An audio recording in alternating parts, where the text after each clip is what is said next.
I know you send us money, but how are you doing? Check how they're doing. Check how they're feeling. Relate to them on a personal level.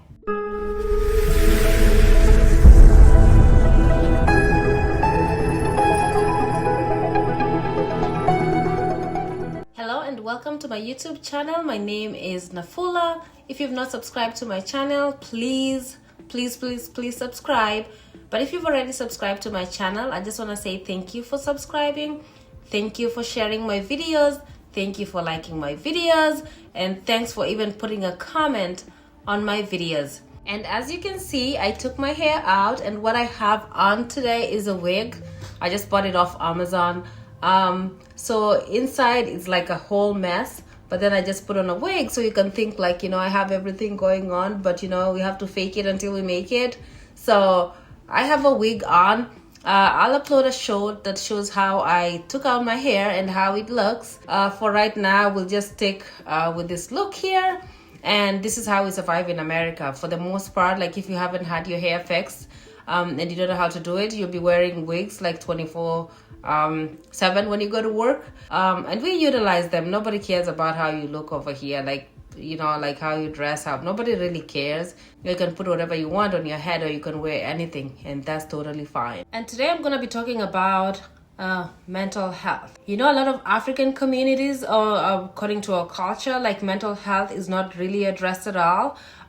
When was the last time you went to the hospital and even your provider asks you anything related to how you're feeling or your mental health? And the reason why I'm addressing this is because in Africa, usually a lot of people have the support system where they live, either the family, either the community, the work community, but in America is a little bit different. So I just want to address this. So if you're coming here, you know what to expect. So one thing that you should understand, like when you feel lonely is different. Like social isolation, it just means like, there's no interaction. Like you don't have people to interact with. There's nowhere. You're just by yourself. And people do that by choice. So that's not a problem. There's some people in America, they like to be alone. Like they will buy a house literally where there's nobody. There's like one house, and then you have to drive 10 minutes to see another house. And they choose to live in social isolation like that. They just don't want to be bothered, right? And then you have that creating loneliness, especially to people who are immigrant people. Why? Because in Africa, we grow up as a community, as a clan, as a people. So we talk to each other, we hang out with each other, we play with each other, which is totally different in America. So in America, pretty much, a lot of people get into a situation where they're lonely, because this, as a result of their social isolation. They've been isolated from everybody, and then they feel lonely. And sometimes they can feel lonely when there's people around them. Like you feel like, you just like you're lonely, but then there's, your family is around, you're interacting with all these people, but then you're feeling lonely. And sometimes the feelings can turn into other mental health issues. You can develop like, depression. You can develop all these other you're so stressed that it results to other mental issues, depression, anxiety, and all that. So that's why it's important to identify, like, if you're starting to feel lonely, so you can get help right on time. So let me tell you one thing about America. In America, people don't like to be bothered. Like literally, people work all the time. People either are tired, they're going to school, they have all these things they're doing, that they don't like to be bothered by another human if they don't have to.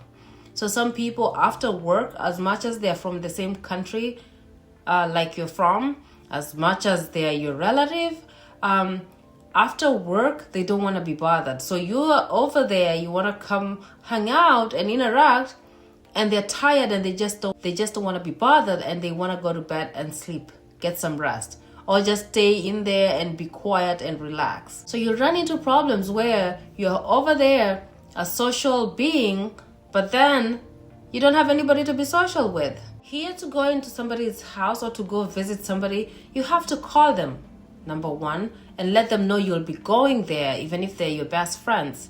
because they might not be home. They might be home and then they'll be sleeping, so they don't want to be bothered. So you have to call them and let them know I'm coming on a certain day. The second thing, before you go to somebody's house, you have to understand that you try not to be a bother to them for some reason. Here, you cannot just like wake up and go to my neighbor across the street. It's not like that. Africa, usually like I will stay in my apartment, and then if I'm bored, I'm like, you know what, I'm just gonna see what my neighbor is doing, and then we can hang out, right? Here, it's not the same thing because people have stuff that they're doing. So you have to actually notify somebody before you go to visit. So sometimes you don't want to be that person who's always reaching out to somebody to try to find that social interaction. And African people, is a taboo to talk about mental illness. You know, a lot of people who are going through this mental health issues, they will not talk about it because they feel like it's a sign of weakness, especially with our men. They will rarely open up to like, hey, I'm feeling this way, I need help. So that's why it's important, like, you know, when you're starting to feel that way, don't die alone. Don't be here going completely like crazy because you did not get help. So that's why it's important to reach out. There's no shame in reaching out about mental health in America. One, because you don't have a social support system. Like I said here, you have to notify somebody before you go visit. Number two, if somebody just got here on green card and you know you're trying to like work hard to get a car, to get like all this thing going, so you don't have enough money to actually go to these social places. So you might want to go to a good restaurant, you might want to go to these places that you know you can have fun, but then you have limited finances. Why? Because whatever you work for, you're paying for your bills. Because here you make a lot of money, at the same time you pay a lot of bills. So that's why that you might want to hang out, but really, or maybe your friends are like, let's go out somewhere. And then they're going to eat somewhere, because here social interaction, they're like, you come to a restaurant. And here, when you go to a restaurant, it's not like Africa. Africa, especially Kenya, you go to a restaurant for with somebody, they pay for your bill. Here, it does not work that way. So when you go to a restaurant, you order food, everybody pays for their own food. So your friend invites you to go to a restaurant and you're like, hey, do you want to go try out this new restaurant? And you're like, yeah, I'm available this weekend. Let's go eat, you know, let's go do something together. So when you go to that restaurant and the bill comes, here usually the restaurants, they know, like when you go there, they will ask you, do you want to split the bill? Do you want to put the bill in the same bill? Usually you pay for your own bill. Or alternatively, they just bring one bill and both of you put your cards in there and then they split them. So here when somebody, they invite you to go out to eat, or they invite you to go out and hang out and do something fun, to the movies or whatever, it's important you carry your own card, because you might end up thinking they'll pay for your bill, and then after the bill comes, they're like, hey, you need to pay for your own food. For somebody who just got here on green card and then you go to a restaurant and the bill is like probably like $100, $80 or whatever, that's a little bit too much for them, because they just got here and they're trying to buy stuff, they're trying to like get their life together. So that's a little bit on the higher end. And if that's the case, what they try to do when you tell them let's go out, they don't want to come. Not because they don't feel like going, it's because that bill is way too much and they feel like their $100 will be helping somebody in Africa do something, helping their parent do something. So instead of wasting the money, they're sending the money home. And that way they can't come there. And then that means that there's no social interaction. So they're socially isolated, not because of choice.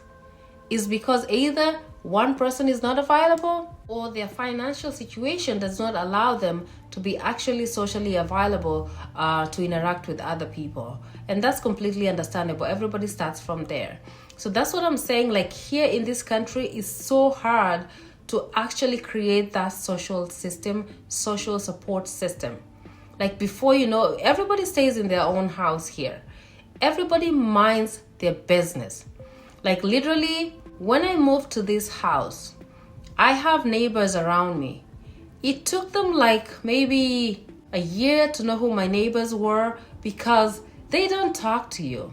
Like literally, you will see them out there and all they say is, hi. They don't open up to you. So that means like you really want the social interaction, but then you don't know how to start.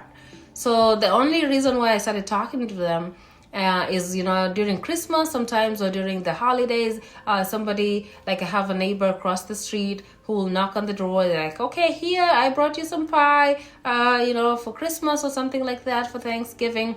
So that's how I started to interact with them. And then the next thing, I have my kids, sometimes they play outside, and then they also have kids who play outside. So the kids will come to play either basketball with my kids, or maybe my kids will see them there and they want to go there and do something with their kids. So that's how I got to know my neighbors. Otherwise, if I was just here by myself and just working and doing my own thing, I don't think I would have known who my neighbors were, because nobody cares about you. Your neighbor doesn't even care. And in New York, usually people are busy. I don't know about other states. I don't know, maybe they have a strong Kenyan community over there. There's a lot of them. Like if you go to Minnesota, you go to Houston, go to some cities in Texas. There's a lot of Kenyan community. Some places they don't have a lot of Kenyan communities, and a lot of other countries' communities. Like here we have Kenyans, but they're not a lot. If you like the content of my videos and you think it's helpful and it might be helpful to somebody else, I just encourage you to like and to comment so that it can be recommended to other users on YouTube. Here you can get if you want to speak Swahili the way I speak Swahili. If I want to interact with Swahili people, then I hang out with the Congolese, the Rwanda people, some friends from Uganda and stuff like that. A lot of Congolese are here because they came as refugees, and the same applies to Rwanda and people from Senegal and all those countries and stuff like that. So that's how I find African friends. Other than that, there's nobody around. If you have kids, especially if you're a DV lottery winner and you're coming to America with kids and they are young kids, if you're coming here with kids who are not independent, because here to leave a kid in the house, I think they have to be at least 12 years old. They're younger than 12, then you cannot leave them in the house alone, so you have to find somebody. So if you're a DV lottery winner and then you just started working, so chances are very high you can't afford a nanny, especially where I live, because they're very expensive. Secondly, you have to find a daycare for them to actually go do something. So if you're single, it all depends with your host. Make sure you get a host who's ready actually to help out. Otherwise, it's gonna be very hard for you to pick up as a single person if you have a bunch of kids. So just keep that in mind, that when you're coming here with kids, you're gonna have a problem with childcare, especially here. Some places probably maybe not. I don't know how it works in other places, but childcare is a big issue. So just keep that in mind. And like I said, a lot of African people come here and the social isolation hits them really hard, that they run into depression. I can't tell you how many Africans are in this country who just got here and they were fine and now they're not. Just because they handle the social isolation very differently. They'll be going through something at work, going through something with themselves, but they don't have anybody to talk to. And sometimes with the mental health issues, you just need that support system, which is not there. So you have to understand that when you're coming here, if you have issues with mental health issues, it's gonna be a struggle a little bit. Also, maybe you're going through something, you're African, you just want your green card, you live alone, and then you're going through something and you want to call people back home and explain to them. For the most part, they don't understand what you're talking about. But you didn't have that issue before you came here. You'll be telling them maybe, I'm going through all this, I'm struggling, and they're over there, they're thinking you need to work and send us money. We don't care what's going on with you. Have you sent the money? And if you send the money, they'll be giving you an ear so they can listen to you. If you don't send them money, my friend, nobody will be talking to you. They answer your phone and they don't care about what's going on with you. You send them money, most of them will be like, oh, I'm just gonna listen. But if you don't send them money, my friend, dynamics are gonna change. And I'm not saying this because, like I say, your experience might be different, but then this is an experience from a lot of people who I've interacted with. Sometimes it gets to a point, when a family member comes to America, people back home, all they think about is, how is this person supporting us? But then they fail to understand, to check on them. They're like, oh, this person is sending me money, but then I know you send us money, but how are you doing? How are you feeling? How are you adjusting to the new environment? So you get these people who are just excited about your money, but they really don't, or maybe unconsciously don't care how you're doing. They just care about what you're providing. And when the family back home starts treating like somebody who's a DV lottery winner, that is all about the money, they don't care how they feel, they'll be sending that money because in Africa they bring you up thinking you have to support your whole entire family. So they feel like it's their responsibility to support the family. But then they start going into depression. They start going into all these mental health issues. And the reason is there's nobody who understands them. They feel like there's nobody who cares about them other than people looking up to them only for money. And that's what people back home, if you have relatives in America, if you have relatives in foreign lands, it's important, other than the money financial part, check how they're doing, check how they're feeling, relate to them on a personal level. So if you're a DV lottery winner and you're coming to America, just understand and expect that you'll have social isolation here. Not everywhere, but for the most places, you won't be able to hang out. You won't be able to go out the way you did. You'll have all this money, but you don't have anybody to hang out with.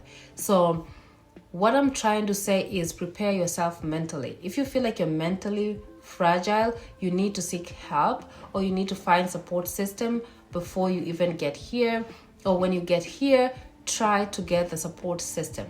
Because if you don't do that, then you end up in a situation where people get into a bad place. And that's where we don't want to go. Here, there's no socialization. There is in the summer when it's warmer sometimes. You'll get some interaction, you go to the park. But usually in the winter, the way it's winter right now and it's cold, nobody wants to go out. So here, just understand when you get here, that social interaction that you had back home, party after party, all that. Even if sometimes you go to church, the church is the best place to get the social interaction with people who are trustworthy for the most part. You'll get that social interaction. But then you have to understand you come from a different culture. So it's going to be very, very challenging for you to actually adjust to the culture here. So even if you have that social interaction from people from church, you have social interaction from people from other places, you'll just be sitting there and saying nothing. They'll be talking, they'll be like, okay, we're doing this, we're doing that, or they're talking about stuff that pretty much you haven't lived here, so you're not aware of that. So you have that social interaction, you have people around you, but you're not relating because you can't talk about something that you actually haven't experienced. For example, they're talking about, we went to Disneyland, blah, blah, blah. We went to Disney World, we went to Niagara Falls. You haven't been there, right? And then, so you're just new, and then you have that kind of, people around you who want to interact with you. They want to socialize, but you are just there with them, but you're still lonely. Why? Because they're talking about subjects that you really don't know, so you're not interested in. So you're just hanging there with people, but you're really not getting the social interaction. So that's why if you're a DV lottery, just understand that initially where your host will be, you might run into issues where you're in social isolation. So that's why, if you have a host, it's important to live in good terms, because sometimes that's the relative that you will have, that's the social interaction that you'll have while you're here. So if you feel like you're socially isolated, how can you try to find people to interact with? One, don't focus if you're from Kenya, you're trying to look to interact with people only from Kenya, because there might not be enough people around you. Try to find other immigrants. You can get people from other countries, Zambia, and they have if there's a function and then somebody at work, if you're working and there's an African person over there, you're like, hey, where are you from? Oh, can I come? We can meet up and do something. Or you can be like, okay, there's a wedding here, am I allowed to come? So you can go there and make a few friends. You can go on Facebook groups, there's some African groups within your area. you can try to request to join, and then that's how you can meet people there. You can meet people in church, you can meet people at your college, you can meet people anywhere. Like literally, like I remember in the beginning, when I got here, like I would go to even a grocery store, and when I get there, if I see like somebody, usually, you know, some Africans, especially if they're refugees, they like to wear in African clothes. And you know, for some reason, I don't think because I've been African for a long time, like I can tell an African from the way they walk. Like literally, I'll see somebody and I'm like, that's African. And then I am like, oh, hi, how are you? Where are you from? Or if they're wearing like, you know, the African kitenge or something like that, you know, they are African. So usually I'm like, hey, I love your outfit. Where are you from? And then usually they're pretty much open. They're like, here, I'm from here. And I'm like, yeah, I'm from Kenya. And then we exchange numbers. And that's how you get like the social interaction. And also many places, usually they have like the cultural days and stuff like that. Try to like go to those. Or if you have kids and they have a cultural day at their school, you go there because there's a chance to meet like another person from a different country, you know, showing their culture. So that way you can interact with like immigrants, because you now have somebody who's experiencing immigrant problems that you can relate with. They'll show you how to get like services. They'll show you if you need to get something, because they're immigrants. They've been through the system. They're more likely to help you than somebody who doesn't know what an immigrant is, you know. So that's how you can get like social interaction. Those are just few, but then there's other ways that you can make friends to get that social interaction. But that is when you have like social isolation and you need to just find people to interact. That's easy fix.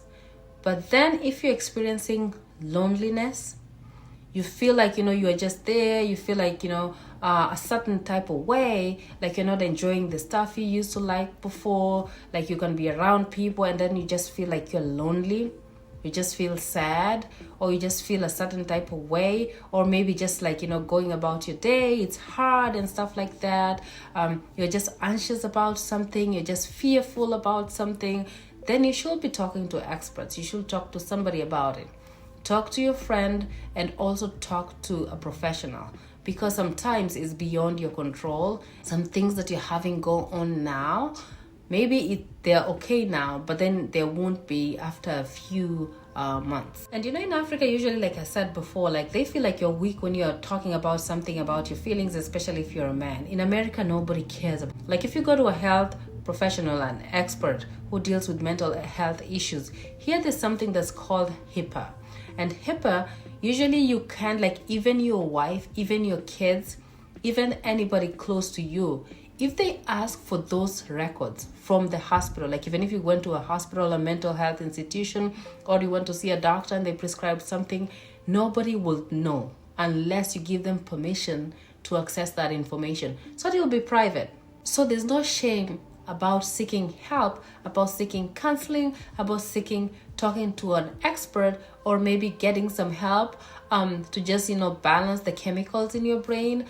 Nobody is gonna know. Like, you shouldn't be ashamed to seek help in fear of like, how will people judge me? Because guess what? Nobody will know unless you tell them, or unless you give them permission to access that information. And even if you do that, there's just certain information that can be given, not everything. So just know that even if you're a man or a woman and you feel like, you know, people will judge me, nobody will judge you. And your healthcare professional, they don't have a reason to judge you. They don't know you. They're there to help you. So if you go there, don't feel like, you know what, somebody will judge me. Somebody will like, you know, what will people think about it? It's not like Africa. So this is not like Africa. You know, Africa, the way they do it back there, like in the dispensaries and in the hospital there, you know, you go there and then you're in the waiting room. So a nurse will come out and they're like, hey, you with the UTI, come over here. You with the Kaswende, come over here. Oh, are you the one with the HIV? Oh, if you're not, go back. Oh, come here, get here your ARVs. They just shout it out. And over there is pretty much like, you know, nobody, it's normal, I guess, over there. Here is different. You do that, you might go to jail because of that, because you can't just give out somebody's personal information, especially health information, without consent. So don't be afraid to seek help. thinking, what will your family think about you? What will your friends and everybody think about you? Because guess what? Nobody will know, so you're safe to seek help. And if you're there, you're out there, you're feeling lonely, or you have like, feelings and you feel like, a certain type of way, and you need like an emergency, somebody to actually address it right away. If you feel like, you're tired, you want to, take your life, or you just feel like you want to kill yourself, your life doesn't have any meaning, you need to talk to somebody. And for New York, they have a pretty good mental health programs around. Like if you're in crisis, you feel like this is like a threat, I'm a danger to myself or a danger to people, you can actually call 988, I think in New York, 988, and that's like a crisis helpline. They will help you out. Or if you feel like you need to go to the hospital right away, you don't have a ride, you don't have anything like that, you can actually call 911. It's free. They will come and take you to the hospital to actually seek help. And if maybe you are in a situation, maybe you are in an environment where you're physically abused, you're emotionally abused, you have like something that can impact your health, you can call a helpline. Like if you're getting abused, especially in New York, you can call a number 1-800-942-6906, and they will guide you in the right direction. I hope this video is gonna help somebody out there. And also, like, if you're not in New York or you're in a different state, you can just go online and you just you can type in mental health helpline in whatever state, and then usually the numbers are on the internet, so you can access those numbers. And if you need help, don't be afraid to call for help. I know you're African, they expect you to be strong. Here is different. There's something in the air. There's something here that makes like some people adjusting is just easy, it's no problem. But some people, they just get here and they just don't adjust well. And that's okay. You can find help. And if you're in Africa and you struggle with your mental health and you're coming here on green card and you're gonna live alone or with somebody and you're not gonna have the support, you have to think about that so that you're well prepared in advance. And that's it for today. Let's meet next time on an information-packed video, and I hope you learned something from this video, and you'll be learning a lot from my other videos. So please do not forget to subscribe, turn the notification bell on, so when I upload a video, you run and watch it, and maybe it will help you learn something new. If you want to immigrate to America, if you want to come here either on immigrant or non-immigrant visas, you need to subscribe and make sure the notification bell is turned on so that you don't miss out on vital information. Bye for now, and thanks for watching.